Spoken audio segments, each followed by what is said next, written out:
दिन था 14 अक्टूबर 2022। केरला का रहने वाला 23 साल का शेरोन राज अपनी गर्लफ्रेंड से मिलकर घर वापस जा रहा था कि तभी अचानक से रास्ते में उसकी तबीयत खराब होने लगती है। दर्द के मारे उसका सर फट रहा था और देखते ही देखते उसे वोमिटिंग भी स्टार्ट हो गई। उसकी हालत देखकर उसे जल्दी से पास ही के एक हॉस्पिटल लाया जाता है और बिना कोई देरी किए उसे इमरजेंसी वार्ड में शिफ्ट कर दिया गया। किसी को भी ये समझ नहीं आ रहा था कि आखिर अचानक से शेरोन की हालत इतनी ज़्यादा कैसे खराब हो गई। वहाँ सभी को उसकी गर्लफ्रेंड पर शक हो रहा था, लेकिन हॉस्पिटल बेड पर लेटा हुआ शेरोन इस बात पर यकीन करने को तैयार ही नहीं था कि वो लड़की जिससे वो बेहद प्यार करता है और जिसके साथ वो पूरी लाइफ बिताने वाला है, वो उसके साथ कुछ ऐसा कर सकती है। But unfortunately multiple organ failure की वजह से ठीक 11 दिन के बाद 25 अक्टूबर 2022 के दिन शेरोन मौत से अपनी जंग हार गया। शेरोन तो अब जा चुका था, लेकिन वो अपने पीछे कई सारे सवाल छोड़ गया कि आखिर शेरोन की ऐसी दर्दनाक मौत का जिम्मेदार था कौन? क्या सच में उसे उसकी गर्लफ्रेंड ने मारा था या इसके पीछे किसी और का हाथ था? So hello guys, welcome back to my channel Behind the Crime. My name is Surjit and let's talk about today's case of Sharon Raj and his girlfriend Grishma. Sharon Raj Kerala के तिरुवनंतपुरम डिस्ट्रिक्ट के परसाला गांव का रहने वाला था। शेरोन एक मिडिल क्लास फैमिली से belong करता था और वो बीएससी रेडियोलॉजी की पढ़ाई कर रहा था। एक दिन कॉलेज जाते टाइम बस में उसकी नज़र गिरिश्मा नाम की एक लड़की पर पड़ती है, जो कि तमिलनाडु की कन्याकुमारी डिस्ट्रिक्ट की रहने वाली थी। ग्रीष्मा को देखते ही उसे प्यार हो गया और वो किसी भी हालत में उससे बात करना चाह रहा था। थोड़ी हिम्मत करके शेरोन उसे अप्रोच करता है और कुछ ही दिनों में वो दोनों अच्छे दोस्त बन जाते हैं, जिसके बाद ये दोस्ती प्यार में बदल गई और अब दोनों एक दूसरे के साथ अच्छा खासा टाइम स्पेंड करने लगे। शेरोन ग्रीष्मा के लिए इतना सीरियस हो चुका था कि वो जल्दी से उससे शादी करना चाहता था। उन दोनों की लव स्टोरी अच्छे से चल रही थी कि एक दिन ग्रीष्मा के लिए एक आर्मी पर्सन का रिश्ता आता है। जब उसके घर वाले ये बात ग्रीष्मा को बताते हैं तो वो खुशी खुशी इस रिश्ते के लिए हाँ कर देती है। इससे साफ पता चल रहा था कि शेरोन तो ग्रीष्मा के लिए सीरियस था, लेकिन ग्रीष्मा उसके लिए सीरियस नहीं थी। वो तो बस उसके साथ टाइम पास कर रही थी और जैसे ही उसे शेरोन से भी अच्छे और वेल सेटल्ड लड़के का रिश्ता आया तो उसने बिना कोई देरी किए शादी के लिए हाँ कर दी। जिसके बाद 4 मार्च 2022 के दिन ग्रीष्मा की उसी आर्मी पर्सन के साथ एंगेजमेंट हो गई और ठीक 1 साल के बाद शादी का मुहूर्त भी निकल गया। इस बात से शेरोन बिल्कुल अनजान था और अब ग्रीष्मा किसी भी हालत में शेरोन से ब्रेकअप करना चाहती थी। ये काम ग्रीष्मा के लिए इतना भी आसान नहीं होने वाला था और जब भी शेरोन के साथ ब्रेकअप की बात करती तो वो ऐसा करने से साफ मना कर देता, क्योंकि ग्रीष्मा शेरोन के लिए सीरियस नहीं थी। वो तो उससे किसी भी हालत में पीछा छुड़ाना चाह रही थी, लेकिन शेरोन मन ही मन में उसे अपनी लाइफ पार्टनर मान चुका था। इसके बाद ग्रीष्मा शेरोन को बताती है कि वो उससे शादी नहीं कर पाएगी, क्योंकि उसकी कुंडली में एक दोष है और जो भी लड़का उससे शादी करेगा, शादी के तुरंत बाद उसकी मौत हो जाएगी। आपको बता दूं कि ग्रीष्मा की कुंडली में ऐसा कोई दोष नहीं था, बल्कि वो शेरोन से पीछा छुड़ाने के लिए झूठी कहानी बना रही थी। शेरोन उसके इस झूठ में नहीं फंसता और वो कहता है कि वो इन सब बातों में नहीं मानता और अगर यही बात है तो वो अभी उससे शादी करके ये बात साबित कर सकता है। ग्रीष्मा चाहकर भी उससे पीछा नहीं छुड़ा पा रही थी। उसने कई तरह के बहाने बनाए ताकि शेरोन उससे ब्रेकअप कर ले, लेकिन शेरोन ऐसा नहीं कर रहा था। इतना सब के बाद ग्रीष्मा ये तो जान चुकी थी कि शेरोन इतनी आसानी से उसका पीछा नहीं छोड़ने वाला और अब उसे उंगली टेढ़ी करनी पड़ेगी। इसके बाद शेरोन और ग्रीष्मा केरला की एक चर्च में जाकर शादी कर लेते हैं और उनकी इस शादी के बारे में कोई नहीं जानता था। ग्रीष्मा का कहना था कि जब तक वो दोनों अच्छे से सेटल नहीं हो जाते तब तक वो इसे एक राज ही रखेंगे। शादी के बाद जब भी ये दोनों मिलते तो एक दूसरे को हस्बैंड वाइफ की तरह ही ट्रीट करते। इवन दोनों एक दूसरे के साथ फिजिकली भी इन्वॉल्व हो चुके थे। शेरोन इस शादी से बहुत खुश था, क्योंकि उसे तो यही लग रहा था कि कॉलेज खत्म होने के बाद वो दोनों अपनी शादी के बारे में घर पे बता देंगे। वहीं दूसरी ओर ग्रीष्मा, जो हर हालत में शेरोन से पीछा छुड़वाना चाहती थी, वो एक प्लान बनाती है। प्लान के अकॉर्डिंग वो शेरोन के साथ एक जूस चैलेंज करने वाली थी और जो सबसे पहले जूस की बोतल को खत्म करता वो जीत जाता। फाइनली एक दिन वो शेरोन को केरला में एक जगह मिलने के लिए बुलाती है और वो अपने साथ जूस की 2 बोतल भी लेकर आई थी। जब वो इस चैलेंज के बारे में शेरॉन को बताती है तो शेरॉन इसे एक फन मोमेंट समझकर अपने फोन में रिकॉर्ड करने लगता है। उसे रिकॉर्डिंग करता देख ग्रीष्मा उसे फोन बंद करने के लिए कहती है और वो उसकी बात मान भी जाता है। इसके बाद जैसे ही शेरॉन जूस का पहला घूंट पीता है तो उसे जूस में से एक अजीब सा कड़वा टेस्ट आ रहा था, जिसकी वजह से वो उसे पी नहीं पाता और उसे बाहर थूक देता है। उसे ग्रीष्मा पर शक ना हो इसीलिए वो बड़ी चालाकी से उससे बोतल लेती है और उसे एक्सपायर कहकर बात को घुमा देती है। दरअसल जूस में से वो कड़वा टेस्ट इसलिए आ रहा था क्योंकि ग्रीष्मा ने पहले से ही उसमें 40 से 50 पैरासीटामोल टैबलेट्स मिलाई हुई थी ताकि उसे पीकर शेरॉन अपनी जान से हाथ धो बैठे। बट फॉर्चुनेटली आज शेरॉन का दिन अच्छा था और वो बच गया। 13 अक्टूबर 2022 की रात दोनों एक दूसरे से देर रात तक फोन पे बातें करते हैं। ग्रीष्मा शेरॉन को बताती है कि वो कल घर पे अकेली होगी और अगर शेरॉन चाहे तो वो उससे मिलने उसके घर पे आ सकता है। शेरॉन कहीं मना न कर दे इसलिए वो उसे सेक्सुअल इंटीमेसी का लालच भी देती है। वहीं शेरॉन उसके प्यार में इतना अंधा हो चुका था कि वो बिना सोचे समझे उसे हाँ कर देता है।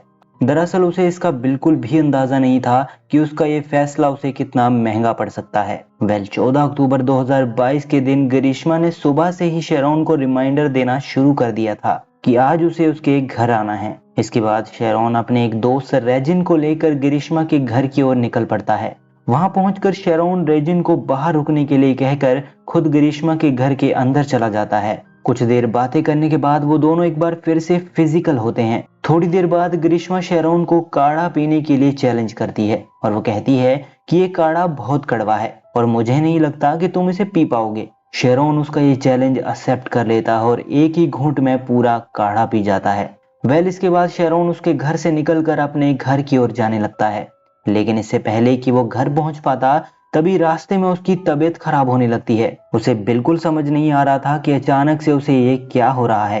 पहले तो वो इस चीज को बिल्कुल सीरियस नहीं लेता और उसे लग रहा था कि शायद कुछ उल्टा सीधा खा लेने की वजह से उसके पेट में दर्द हो रहा है। धीरे धीरे वो काफी थका हुआ महसूस करने लगा और तेज दर्द की वजह से उसका सर फट रहा था। थोड़ी देर चलने के बाद वो बाइक रोक कर वॉमिटिंग करना शुरू हो जाता है। उसे इस हालत में देखकर उसका दोस्त रेजिन परेशान होकर उसे सीधा पास ही के एक हॉस्पिटल में ले जाता है। इसके बाद ग्रीष्मा उसे मैसेज करती है और माफी मांगते हुए कहती है कि उसके दिए हुए काढ़े की वजह से उसकी तबीयत इतनी खराब हो गई। साथ ही वो उससे कहती है कि उस काढ़े को पीने के बाद वोमिटिंग आना नॉर्मल है और ऐसा अक्सर मेरे साथ भी होता है। दरअसल ग्रीष्मा उसे सॉरी इसलिए नहीं कह रही थी कि उसे किसी बात का गिल्ट हो रहा था, बल्कि वो तो बस इतना चाह रही थी कि शेरॉन को उस पर शक ना हो।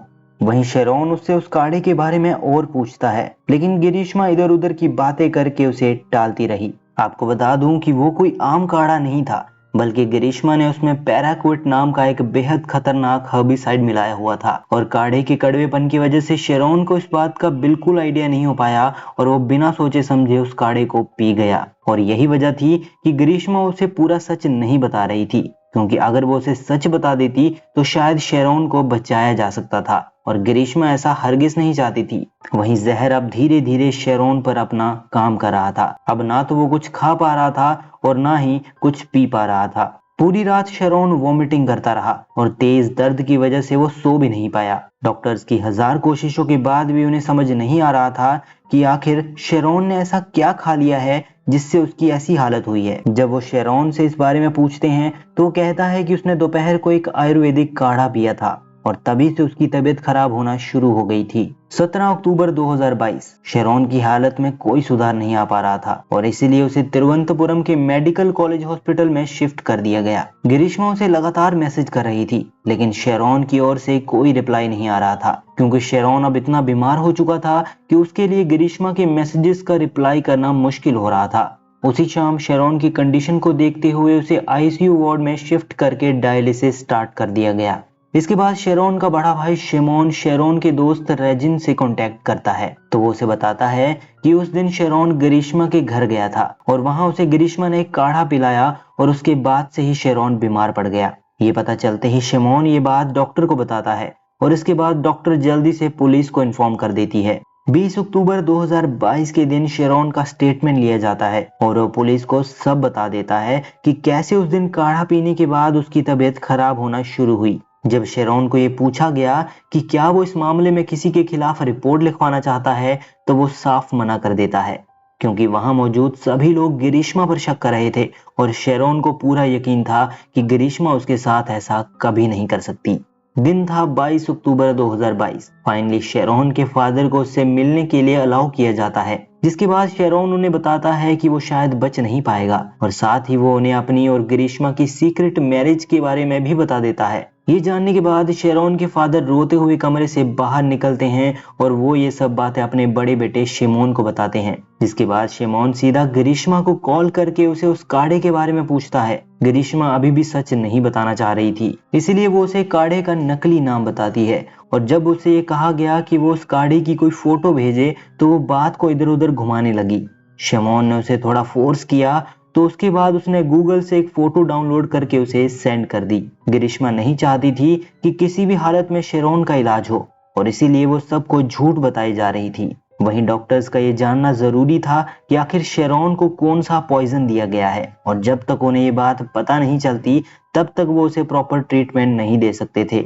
कई नाकाम कोशिशों के बाद 25 अक्टूबर की शाम को मल्टीपल ऑर्गन फेलियर की वजह से शेरोन की मौत हो गई। इस सब में शेरोन की गलती बस इतनी थी कि वो एक गलत लड़की से प्यार कर बैठा था। खैर, इसके अगले दिन उसका बड़ा भाई शिमोन ग्रीष्मा के अगेंस्ट पुलिस स्टेशन जाकर एफआईआर लिखवा देता है। पुलिस इन्वेस्टिगेशन स्टार्ट करती है और जब वो इस सब के बारे में ग्रीष्मा से पूछते हैं तो वो उनको एक नई ही कहानी बताने लगती है। वो कहती है कि मेरी एंगेजमेंट हो चुकी थी और जब मेरे और शेरोन के बारे में मेरे फियांसे को पता चला तो उसने मेरे साथ सगाई तोड़ दी। मेरे बार बार मना करने के बाद भी शेरोन उस दिन मेरे घर आया और जब उसने मेरी एंगेजमेंट की एल्बम देखी तो बिना मेरी बात सुने उसने मेरे ऊपर हाथ उठा दिया और उसके बाद जब मैं थोड़ी देर के लिए वॉशरूम गई तो पीछे से शेरोन ने वो काढ़ा पी लिया जो मैंने अपनी माँ के लिए बनाया था और वो काढ़ा पीने के तुरंत बाद वो वहां से चला भी गया था। इसके बाद मैं नहीं जानती कि रास्ते में उसने क्या खाया जो उसके साथ ऐसा हो गया, लेकिन पुलिस के सामने उसका यह झूठ ज्यादा देर तक चल नहीं पाया